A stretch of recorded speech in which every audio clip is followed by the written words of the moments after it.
Hello everyone, happy weekend. ಇದು ನಿನ್ನೆ video, ಶುಕ್ರವಾರದ ವಿಡಿಯೋ. ಸೊ ನಾನು ಲಕ್ಷ್ಮೀ ಪೂಜೆ ಅಂತೂ ಮಿಸ್ ಮಾಡಲ್ಲ. ಎವ್ರಿ ಫ್ರೈಡೇ ಮಿಸ್ ಮಾಡ್ದೇ ಪೂಜೆ ಮಾಡ್ತೀನಿ. ಅರ್ಲಿ ಮಾರ್ನಿಂಗ್ ಬೇಗ ಎದ್ದು ಪೂಜೆ ಮುಗಿಸಿ ರೆಡಿ ಆದೆ. ಇವತ್ತು ನನ್ನ ಡ್ರಾಪ್ ಮಾಡೋಕ್ಕೆ ಮಹಿ ಇದ್ದಿಲ್ಲ, ಸೊ ನಾನು ಮೆಟ್ರೋಲ್ಲಿ ಹೋಗಬೇಕಾಯಿತು. ಸರಿ ಅಂತ ಹೇಳಿ ಮೆಟ್ರೋಯಿಂದ ಕೋರ್ಟ್ ಕೊಟ್ಟೆ. ಬೆಳಗ್ಗೆ ಬ್ರೇಕ್ಫಾಸ್ಟ್ ಮಾಡಿರಲಿಲ್ಲ, ಅಲ್ಲೇ ಕೋರ್ಟ್ ಹತ್ರನೇ ಅಕ್ಕಿ ರೊಟ್ಟಿ ತಿನ್ಕೊಂಡೆ. ಇವತ್ತು ಫ್ರೈಡೇ ಆಗಿರೋದ್ರಿಂದ ನಮ್ಮ ಕ್ಲರ್ಕ್ ಅಸೋಸಿಯೇಷನ್ ಕೂಡ ವಾರ ಮಾಡ್ತಾರೆ. ಅವರು ಅಷ್ಟೇ ಎವ್ರಿ ಫ್ರೈಡೇ ಮಿಸ್ ಮಾಡಲ್ಲ, ವಾರ ಮಾಡ್ತಾರೆ.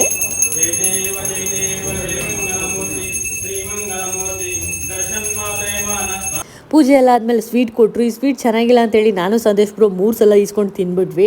ಸೊ ಮಧ್ಯಾಹ್ನ ಊಟ ಎಲ್ಲ ಮುಗೀತು, ಎಳ್ನೀರು ಕುಡಿದು ಅಲ್ಲೇ ನಾನು, ಮಹಿ, ಚಂದ್ರವಣ, ಚಿಕ್ಕಣ್ಣ ಮತ್ತು ದಿನಿಬ್ರು ಸ್ವಲ್ಪ ಹೊತ್ತು ರೆಸ್ಟ್ ಮಾಡ್ತಾಯಿದ್ವಿ. ಹಂಗೆ ಮಾತಾಡಿಕೊಂಡು ಆಫೀಸ್ಗೆ ಓಡಬೇಕಿತ್ತು. ಆಫೀಸ್ಗೆ ಹೊರಟೆ. ಈವ್ನಿಂಗ್ ಸಿಕ್ಕಾಪಟ್ಟೆ ಮಳೆ ಬಂತು. ಟೀ ಕುಡಿಬೇಕು ಅನ್ನಿಸ್ತಾಯಿತ್ತು. ಮಳೆ ನಿಂತ ಮೇಲೆ ಮಾಲ್ಗುಡಿ ಕೆಫೆ ಹತ್ರ ನಾನು, ಅರ್ಪಿತಾ, ಶ್ರುತಿ ಮೇಡಮ್ ಮೂವರು ಹೋದ್ವಿ. ನಾನು ಅರ್ಪಿತಾ ರೋಸ್ ಟೀ ತೊಗೊಂಡ್ವಿ, ಶ್ರುತಿ ಮೇಡಮ್ ನಾರ್ಮಲ್ ಟೀ ತೊಗೊಂಡು ಟೀ ಕುಡಿದು ಶ್ರುತಿ ಮೇಡಮ್ ಹಂಗೆ ಹೊರಟ್ರು. ನಾನು ಅರ್ಪಿತಾ ಟೀ ಕುಡ್ಕೊಂಡು ಡೈರೆಕ್ಟ್ ಆಫೀಸ್ಗೆ ಬಂದ್ವಿ. ಮತ್ತೆ ನೆಕ್ಸ್ಟ್ ವಿಡಿಯೋಲಿ ಸಿಗ್ತೀನಿ. ಬಾಯ್ ಬಾಯ್.